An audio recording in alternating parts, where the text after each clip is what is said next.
ಎಲ್ಲರಿಗೂ ನಮಸ್ಕಾರ. ಕಿವಿಮಾತು ಕಿಚನ್ಗೆ ತಮಗೆಲ್ಲರಿಗೂ ಸ್ವಾಗತ. ಇವತ್ತಿನ ವಿಡಿಯೋದಲ್ಲಿ ನಾವು ಮೆಂತೆ ಚಪಾತಿ ಮಾಡುವ ವಿಧಾನವನ್ನು ನೋಡೋಣ. ಮೊದಲು ಸೋಸಿ ಇಟ್ಕೊಂಡಿರ್ತಕ್ಕಂಥ ಮೆಂತೆ ಸೊಪ್ಪನ್ನು ಕ್ಲೀನಾಗಿ ತೊಳ್ಕೊಬೇಕು.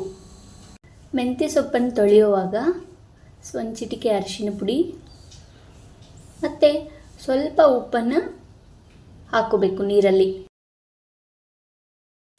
ಅರಿಶಿನ ಪುಡಿ ಉಪ್ಪನ್ನು ಹಾಕಿ ಕ್ಲೀನಾಗಿ ತೊಳ್ಕೊಂಡು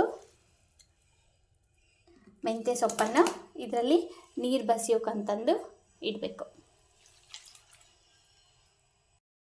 ನೀರು ಚೆನ್ನಾಗಿ ಬಸಿದ ನಂತರ ಈ ರೀತಿ ಚಿಕ್ಕದಾಗಿ ಮೆಂತ್ಯ ಸೊಪ್ಪನ್ನು ಕಟ್ ಮಾಡಿ ಇಟ್ಕೋಬೇಕು. ಮೊದಲು ಒಂದು ಬಾಣಿಗೆ ಇಟ್ಟು ಸ್ಟವ್ ಆನ್ ಮಾಡಿಕೊಂಡು ಬಾಣಿಗೆ ಕಾದ ನಂತರ 2 to 3 ಸ್ಪೂನ್ ಎಣ್ಣೆ ಹಾಕಬೇಕು. ಎಣ್ಣೆ ಹಾಕಿದ ನಂತರ ಸಣ್ಣಗೆ ಕಟ್ ಮಾಡಿಕೊಂಡಂತಹ ಮೆಂತ್ಯ ಸೊಪ್ಪನ್ನು ಅದ್ರಾಗ ಹಾಕಿ ಚೆನ್ನಾಗಿ ಬಾಡಿಸ್ಕೋಬೇಕು. ಸ್ವಲ್ಪ ಕಲರ್ ಟರ್ನ್ ಆಗೋವರೆಗೂ ಅದನ್ನು ನೀಟಾಗಿ ಬಾಡಿಸ್ಕೊಂಡು ನೋಡಿ. ಇವಾಗ ಚೆನ್ನಾಗಿ ಎಣ್ಣೆಲಿ ಬೆಂದಿದೆ. ಅದು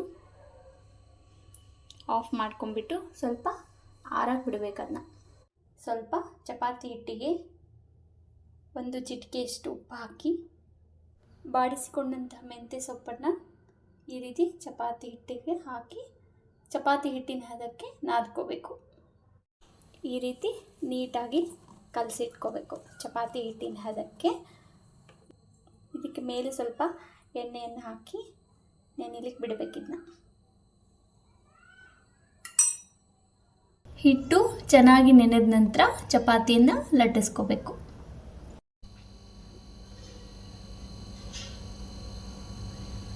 ತವಾ ಕಾದ ನಂತರ ಚಪಾತಿ ಹಾಕಿ ಮೇಲೆ ಸ್ವಲ್ಪ ಎಣ್ಣೆ ಹಾಕಿದರೆ ಚಪಾತಿ ಇನ್ನೂ ಸ್ಮೂತಾಗಿ ಬರುತ್ತೆ